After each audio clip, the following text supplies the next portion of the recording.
Let me start by saying this. It's an enormous honor for me to be here in Kiev. I've been fortunate enough to visit many places in the world to talk about fintech. It's my first visit to Kiev. And Dmitry and Nicholas and everyone involved in this particular environment, I don't think there are warm enough words that I can share for the inspiration that it gives me. We have an expression that from the most charred, the most burnt land, that the most beautiful flowers grow. And I think that the work that has gone on here to create the environment for you to be inspired and to build companies is truly humbling, very, very inspiring. So congratulations, and let's make sure that it doesn't end and that the journey continues. We're here to talk about fintech, but I suppose I'd also like to say on behalf of the British Prime Minister and everyone involved in the UK's journey, I'm not just saying this because of Brexit, although we do need more friends than we've ever needed before, but we are incredibly fond of the Ukraine. As you know, we have a very special relationship here which we intend to continue to drive forward. And it's very warm and welcoming to be here. So thank you very much indeed. We're going to talk about fintech, hopefully have a bit of fun as well. And just to start the theme, fintech is not a new thing. Many of you will know that. Fintech has been around for a long time. It has become an industry now. It's become something that people talk about. That probably happened because of the financial crash, the global financial crash in 2008. The bankers in the room won't mind me saying that up until 2008, they pretended to be regulated, but really did everything for themselves. And after 2008, I think most people, certainly many politicians, felt that we needed a change. And in the UK particularly, we felt as a society that our banks had really let us down. We felt that the banks, whilst representing 19% of our GDP in the UK, creating many jobs, 2.1 million jobs in the UK, and in London alone, we had 37% of Europe's financial services industry. But even still, there was never going to be any prizes for any politician standing up and saying positive things about the banks for a long, long time. And the banks became a very hot political potato for people to kick around, and that's understandable. But the problem is you can't have fintech without fin, and it's just tech. So we need a strong, robust financial ecosystem. And if you look at the history of money, and this is obviously meant to be a little bit of fun, there's been many attempts over the years to change financial services and take cash out of the system and come up with new innovations. But if you study money and you study banking, not much has really changed. I think what's going to be fascinating, and we'll talk about it today, is what does banking look like in 5 years' time, and then perhaps even more interesting in 10 years' time. And if I look at another industry, retail, a very good friend of mine who's the chief executive of Marks and Spencer's, you know Marks and Spencer's in the UK, very famous, you buy your underwear there, and their food's okay as well. And when it was in the late 90s when they had a board meeting, and the nephew of one of the board directors had been appointed as the IT manager. And he came into the board to give a presentation.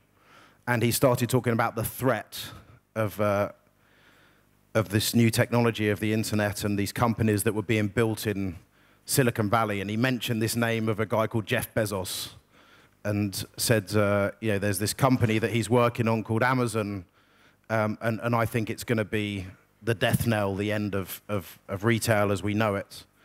And he was literally laughed out the room. The sort of board members sat there and said, we'll build a website, www.marksandspencers.com.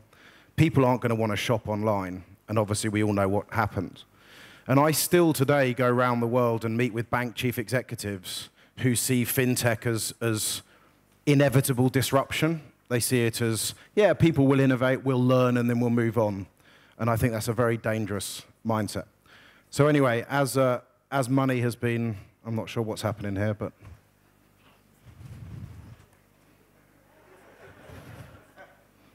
that's the hole into the matrix. So you decide which pill you take. Anyway, the point is, as money has evolved, banks have always managed to keep control. If you think about banks and their supply chain, up until recently, we have a branch. We send you things in the post. We have a call center. We even have an internet site. We have a mobile banking app. But we're in control of that whole supply chain. We decide what the content is. We decide how you get identified. We decide what services you can have access to. My favorite story about banking innovation is in 1958, the first ATM was created. It was launched by Barclays Bank in the UK. And the whole idea of the ATM was that it was 24/7 banking. You would always be able to get money out of a hole in the wall. And one of the first American banks to launch an ATM did some adverts and said, we're the first truly open all hours bank. The problem was they put the ATM within the branch, and the branch closed at 5 o'clock. So you couldn't get to the ATM. It's a really good example of people not really thinking outside of the box. And so while money has been evolving since 2008, this has been happening. And I know to everyone in the room, this is very obvious. I know that you're all very tech savvy, but I want you to try and take your heads out of your day job and think of the leadership of banks around the world and regulators and governments who just haven't seen this coming. They're trying to understand it. They still see technology as an industry in its own right, rather than what technology is, as we know, which is all-pervasive. It's the horizontal across which every industry is going to be disrupted. And when we talk about fusion industries, which is the future of our economy globally, you think financial services, you think fintech. You think energy, you think energy tech. You think medical, you think med tech. To us, it's very obvious because the technology is the disruptor, but it's agnostic of industry. Technology doesn't think about the industry. It's just growing exponentially. And we can talk maybe later over a glass of wine about the singularity and when we think AI is all pervasive, but all of us know intuitively that this is coming and there's nothing we can do to stop it. So what we have to do in our industry is we have to think about what's the new business model and how do I earn 10% of a very big number empowered by this, rather than try and contain 100% of an ever-shrinking number. And that's the mindset of fintech. So while this is happening and changing the world, it's by no surprise that the largest companies in the world by market cap are technology companies, because they understand the new business model, what we call ecosystem economics. And what's being created here is an ecosystem where companies can be built, but can collaborate and work together and create new supply chains. What you also have to remember is that each one of these companies now represents a continent in terms of the number of people that visit it. So you have billions of people around the world whose first interface to many services comes through these excuse me, through these companies. And the British Prime Minister, Theresa May, my boss, spoke at Davos at the World Economic Forum earlier this year about the responsibility that these organizations now have to protect consumers. The central bank understands it's the central bank's job to protect the currency, to protect the consumer.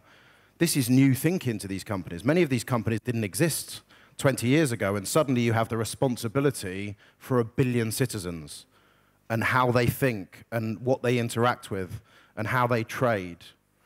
It's changing very, very quickly. So we have to constantly think, how do we get right touch, what we call right touch regulation, to get technology and financial services working together for the good of the consumer, not just for the good of the technology company.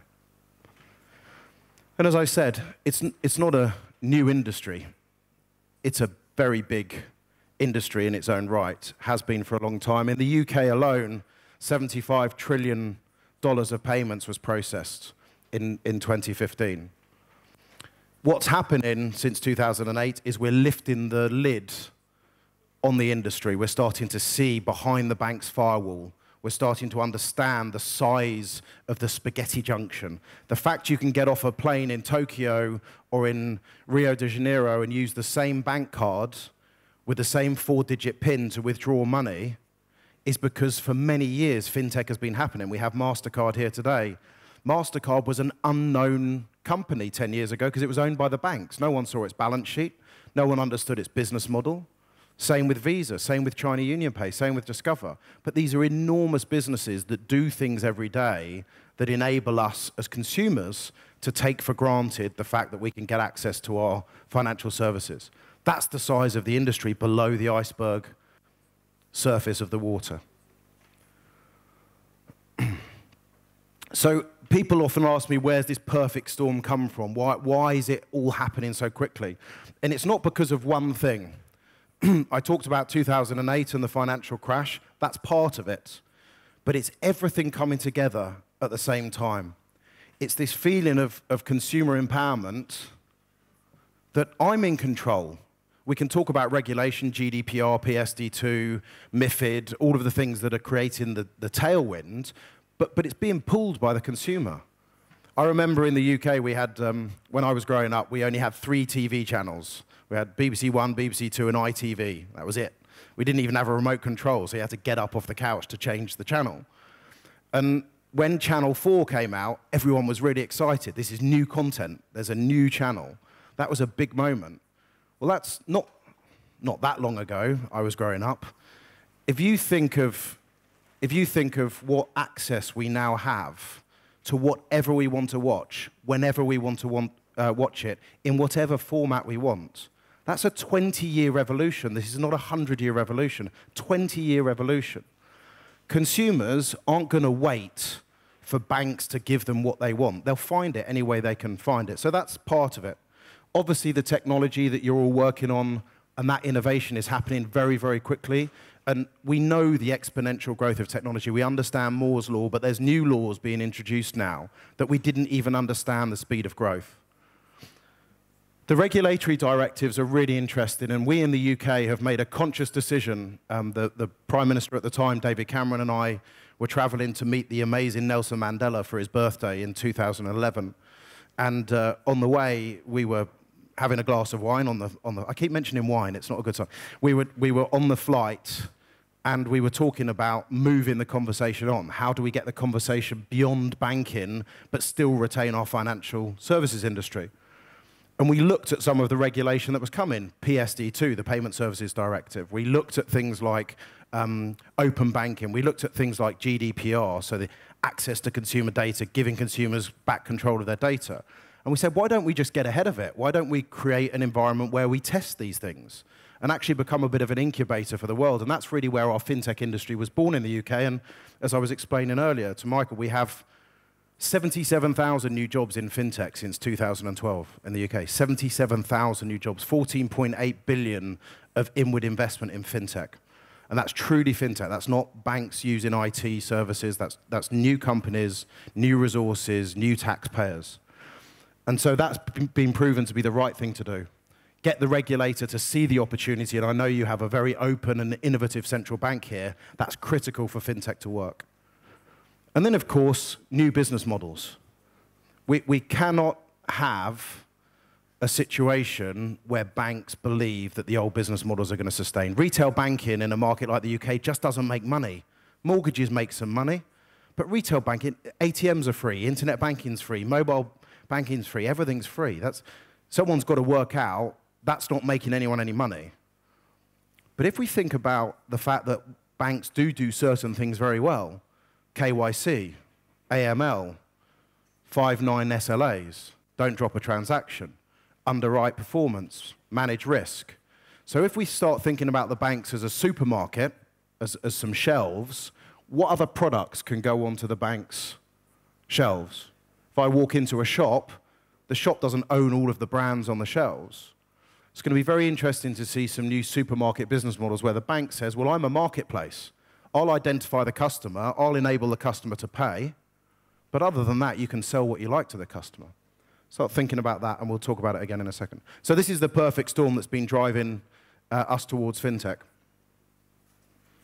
And as I said, banks, historically, if you said to the bank board or the bank CEO, who's your competitor, HSBC would say Lloyds. Lloyds would say Barclays. And all they were doing was watching each other, saying, well, if you drop your interest rate or you provide a new bit of innovation, we'll do the same. Now, you have all these piranhas, you have all these fantastic, innovative companies like your own saying, I don't need to be a bank, I don't want to be a bank. Why on earth would I want the stress of being a bank? But there are things that I can do much better using the rails of the bank or using the rails of a MasterCard to give consumers great services and take a tiny sliver, 10% of a big number. Totally different mindset in this industry, and people are starting to become aware of it. And the good news is banks are now seeing this as an opportunity. Why do we have to do all of this stuff ourselves on legacy IT systems when there's loads of innovative companies like yourselves out there that can do it for us, and we just share in the prize? I was talking earlier about these tech giants. And human psychology, those of you that have studied Maslow's hierarchy of needs and what we need as consumers to feel safe, to feel secure, to look after our families, to be empowered, to feel actualized, whatever your personal journey is. Genuinely, banks have never, ever thought about that before. It's just, I know they'll say to you, we want to get you the right house, we want to help you with a mortgage, we want to give you the right loan, we want to give you the right credit card. But they've never thought about you. It's just not been in their DNA. They're risk managers. They've thought, how much money can I give you knowing I'm going to get a return without you running away? That's all they've ever thought about. All these companies think about is you. They have teams of people, thousands of them, all day, every day, sitting around in cool environments like this, thinking about people want to be healthy, they want to be entertained, they want to consume stuff, they want to pay, they want to communicate. So they design their products completely with the human being in mind, rather than thinking about necessarily the P&L and the profitability. Jeff Bezos famously said, I'm very happy to be misunderstood. I know where I'm going, I know my strategy. His business was loss-making for 12 years. At its peak of loss-making, it was turning over $68 billion and still not making a profit. But I shouldn't think many of his shareholders are that disappointed now. So different mindsets in different industries, again, is driving the change. So just going to talk about London for a second. This challenge we had was, how do we retain our financial services industry? How do we do the right thing by the consumer? And how do we compete on the global stage? And this was before our referendum on Europe. This was before some of the election, and I'm not going to talk about election results. I've given up predicting elections, certainly US presidents. But what I do know is that our old democratic models and this idea that we can predict what consumers want now in a global society is gone. What we have to do is create a framework where people can feel enabled to do what it is that they want to do. And in fintech, we said, okay, how do we combine this strong financial services industry, get the regulation right, embrace technology, but ultimately put the consumer first? And we were fortunate because the FCA, our regulator of the banking industry in the UK, has always had two mandates. One mandate is prudential protection, to protect the consumer, regulate the banks, and the other is to create more competition, to actually drive competition. Well, before 2008, they hadn't done a very good job because in 250 years, there had not been a new bank with clearing rights launched in the UK. 250 years, there were only 4 banks that had the right to clear transactions with the central bank. We've issued 23 new banking licenses in the last 8 years, and very recently, ClearBank, a new clearing bank, was launched in the UK. So that had to change, and that's what we call right touch regulation. So you get this perfect storm, and this environment that you're all in now, not just for fintech, for other industries, is exactly the environment that this stuff comes together. This is where the fusion happens. And so what that's now led to is the UK trying to be at the forefront of setting new standards. Data standards, GDPR, other data standards, the Data Standards Institute. API, open APIs, let's test, let's learn. Security standards. And then a governance model that means that people have to play nicely. We can't go back to this model where the bank says, I'm doing a hackathon, you come give me all your intelligence and energy and enlightenment, and then you leave the room and I keep the intellectual property. It's just not fair, right? So we're trying to create an environment where people share, and what that's led to is something called Project Innovate in the UK, and we have a regulatory sandbox where you can come and test your technology if it's going to be in the financial services industry.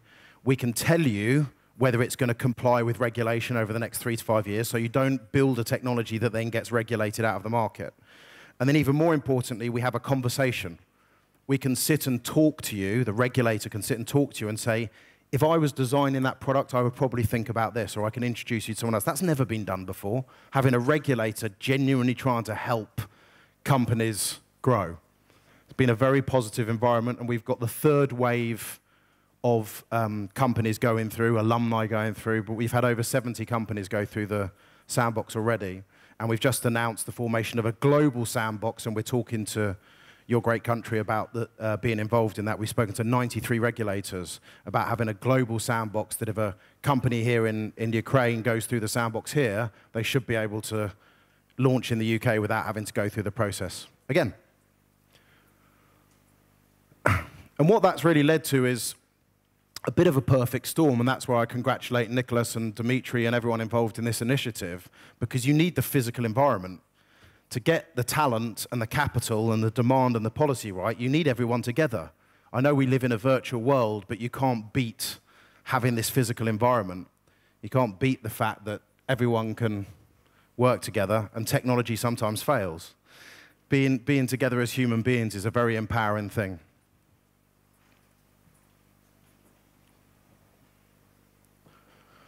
And then we have this slightly unfair advantage in London.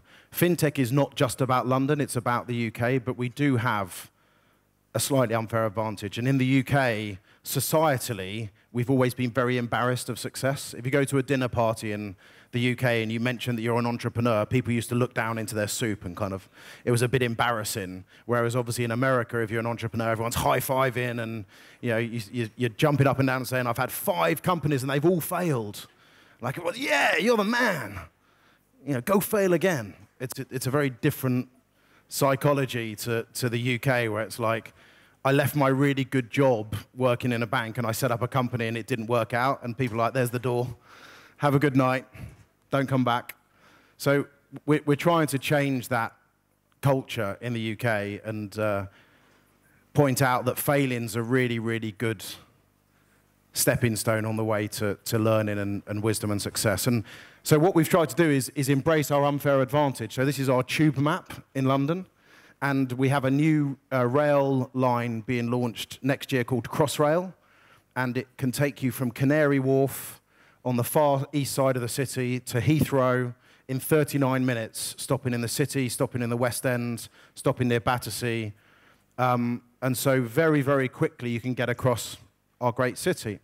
And if you start in Canary Wharf, you can meet many of the world's largest global banks in huge towers, fantastic environment, not dissimilar to this. We have something called Level 39 in Innovate Finance, our trade body.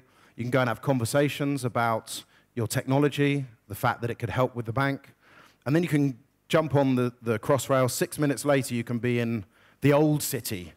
We have something called the Lord Mayor of London, Dick Whittington, if you've ever heard the story. This is not Boris Johnson, Sadiq Khan, not the Mayor of Greater London. We have the Lord Mayor of London, 690 years old. Not him personally, but the institution is 690 years old. And in the pomp and pageantry of central London, we have the London Stock Exchange, and we have the liveries, and we have the central bank, and we have the Royal Exchange, and we have all of these great institutions where you can go and ply your trade. And then up in Shoreditch and what we call Silicon Roundabout, you've got a fantastic tech tech hub. You've got amazing design companies, got companies like your own that are doing all the cool stuff on the front end, putting the lipstick on the pig, as we call it when we talk about banks. It's a really thriving environment where you can go fintech, banking, technology, into Westminster. You can go straight into the sandbox. You can show them your idea, and they'll tell you whether it's got legs or not, whether it's got a chance or not. And then you can go off to Battersea Power Station, where Apple and Google and others, is an egg boiled or something? Someone's trying to get me off the stage. You can then go down and see some of the world's great tech giants, and then you can head to Heathrow and you can go and export your goods, and you can do that in a day. In a day. And it's not very often we get one up on the Americans, so I'm going to enjoy this moment, but I had to give a speech in the White House under the old administration, under President Obama's administration last year. And we were talking about the unfair advantage that America's always had. 300 million population, Silicon Valley, all of this huge swathes of capital and entrepreneurialism, flair, and all the rest of it. And I just smiled and said, and at last, we found an industry that we're going to do better than you. And you could see everyone so uncomfortable, the Americans. They hate that. And Penny Pritzker, who was then the Secretary of State for Commerce, agreed. She said, what Alistair's about to tell you is true, because if you did the same map for the US, you've got Washington, and Washington has 17 regulators looking at New York. 17 regulators looking at the banks and saying, don't do that, don't do that, don't do that, don't do that, don't do that. So the banks are wrapped in regulation. That's at a national level. Every state has a local regulator that tells the banks what you can and can't do in that state. Then on the other side of the country, 3,000 miles away, you have Silicon Valley. And you have all these amazing tech companies who hate the banks. And all they're thinking about every day is, how do we kill the banks? And so the fusion that we're talking about here just can't happen. And they'll keep throwing out statistics and saying, we've raised more money in fintech than anyone else. They've raised more money in everything. But sometimes being the biggest isn't always the best. And the new standards, the new ISO 8583s or the new PCIs are going to be created in places like this and in places like London, not in the US. So it's an interesting thing to watch. And now we're seeing our approach replicated in other parts of the world. So my job for the Prime Minister is to create what we call fintech bridges, where we do trading agreements between ourselves and countries that have like-minded approaches. So China, South Korea, Singapore, Hong Kong, Australia most recently, talking to Ukraine, talking to Kazakhstan, talking to Canada, talking to Ireland, talking to Brazil, and saying, why don't we just get together and create this fantastic big domestic market? Why should an entrepreneur in Sydney, in Australia, only be thinking about 24/7 million people that live in Australia when they build technology? Why aren't they thinking about 350 million people around the world? Let's try and collaborate more and more and more, because that's the way the world's going. And then let's start thinking about what the banks really have, which is this: trust. Trust as an asset. What is trust worth? It's worth its weight in gold. The way you lose trust is you say to the consumer, I'm in charge, you're not. The way you enable trust is you say to the consumer, we trust you. Here's the technology. You go, do what you need to do with it. Very different mindset. So that's me nearly done. My favorite quote by Warren Buffett, who lives a very humble life, even though he's a very wealthy man. And you can study history as much as you like. And I think this fantastic place that you have here is a perfect example of history doesn't have to repeat itself. You can create and grow new flowers from the hottest and most scorched earth. As he says, if it was all about history, librarians would be billionaires, right? You could just read books and money would just fall through the door. It doesn't work like that. We have to keep evolving and reinventing ourselves. And I think what you're looking for, if you're an entrepreneur, you're someone brave enough to set up your own company, is this. You're just looking for an environment. It doesn't matter what storms are blowing. It doesn't matter how heavy the seas get. You just want, doesn't matter how windy it is. Although you should probably get a stronger roof. Doesn't matter what's happening in the storms of the macro climate. You need an environment where you can be safe. But you need it in the digital world. And I think that that's what's been created here, and I think it's really very, very inspiring. And it's been great to talk to you. Thank you very much.